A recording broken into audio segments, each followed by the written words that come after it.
There were thousands of power outages again just this weekend, tens of thousands of households that couldn't be supplied with electricity, and massive interventions in the power grid. We're talking about up to 200 interventions per day just to somehow keep this grid stable. First of all, let's take a look at today's outage map from this afternoon. And as you can see, the regions affected again are the ones where the gas storage facilities are really running at their limit. That's 64 power outages in Lower Saxony, 150 in Munich, and between Berlin and Hamburg, there are another 219 power outages. Here, interventions in the power grid are especially frequent. Wind energy has, of course, once again been pushed heavily into the grid, which has partly led to overloads and also to faults. And that's exactly what we're going to look at today, how serious the situation really is. Among other things, we had a large-scale power outage in Offenburg, Kehl, and Appenweiler. We had power outages on the A17. On Friday, it was closed for hours. Technical failures, a defect caused a power outage in Nordrhein on Friday. The power is out again, this time in Klengen and Kiel.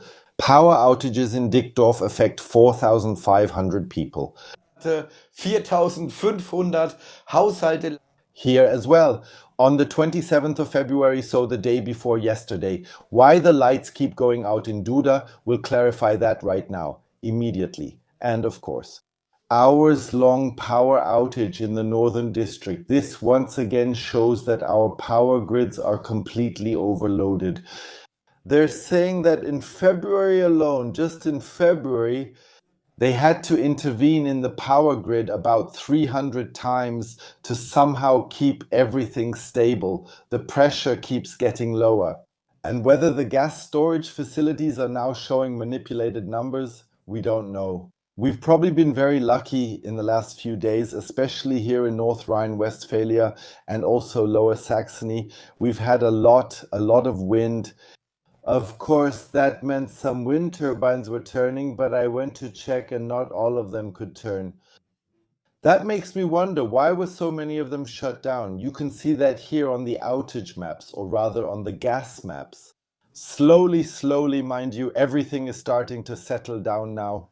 This is the meteorological spring, lightly shaded here, and statistically the temperatures will now rise day by day. And then we end up in summer and stay on that plateau. For the coming weekend, we are mostly around average here in northern Germany. But take a look at the range for the coming weekend between below -10 and almost +10 degrees.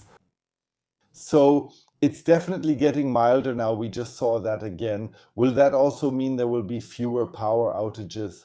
And here there's a very clear no, as long as interventions in the power grid are still necessary again and again. You can imagine it like a lever that you open and close every day. At some point, this lever will get weaker and it will break. And that's exactly what we keep seeing in these power grids. That's exactly why so many people are raising awareness about this, because it's simply the worst case scenario. That's the absolute worst case scenario for this economy, that so many communities keep failing again and again. But a much more interesting question is actually a slightly different one, and we can see that quickly here in the report from Reuters. European gas prices are mixed. Traders are assessing geopolitical risks, outages in Norway, and the weather situation. So here as well, you have to refill the gas storage facilities for next year. They really pushed them down to the minimum, I would say. Norway has just reported that they have damage to gas pipelines. Let's quickly go over there as well.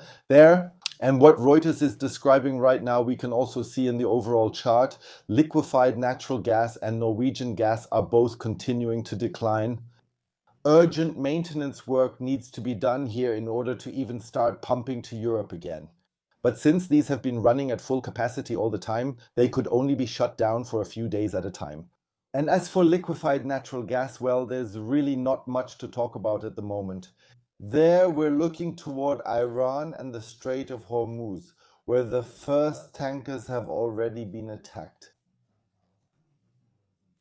The lines of conflict are becoming increasingly confusing, and existing rules, including those of international law, are being followed less and less.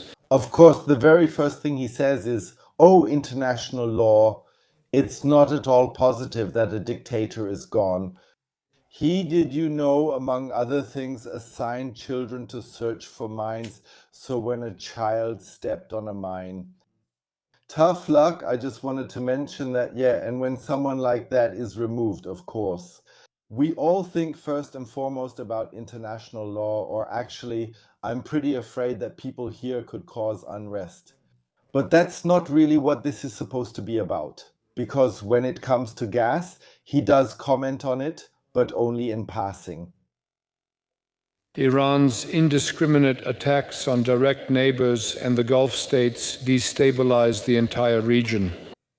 The cooperation with terrorist groups endangers our partners and ourselves as well. The same applies to Iran's systematic support of Russia's war of aggression. Yes, let's get to the point of how it endangers us. And that's the big issue. The Strait of Hormuz is closed. Yes, that's where all those huge liquefied natural gas tankers pass through. Let me quickly show you. That map from marine traffic actually shows it really well. So you can still see a few ships here, but you can also clearly see, especially here, it's really obvious, ships under the Iranian flag or ships that are close to Iran. And you can think for yourselves what happens if we need oil now and it's coming from these countries. If this small, let's just call it a strait, is now closed, then next year we will have huge problems with gas, among other things. Unless, of course, we buy even more overpriced gas from, for example, the Americans, which is an option we could take, Russia and Nord Stream. That's not necessarily possible. Friedrich Merz has just made it very clear again that he really agrees with this. That was the worst thing that could have happened to us in this situation because we didn't make any preparations at all. And that's the reason why people are now condemning the whole thing so strongly because they weren't prepared for it at all.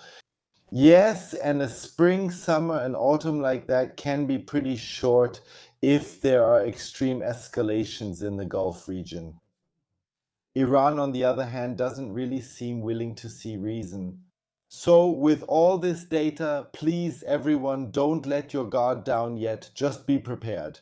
If the lights go out, you'll definitely have it in the back of your mind. It won't take long, it'll come back on soon. However, and we have to say this, the entire infrastructure of Germany is so extremely dilapidated and worn out that I don't even dare to wait for the next winter.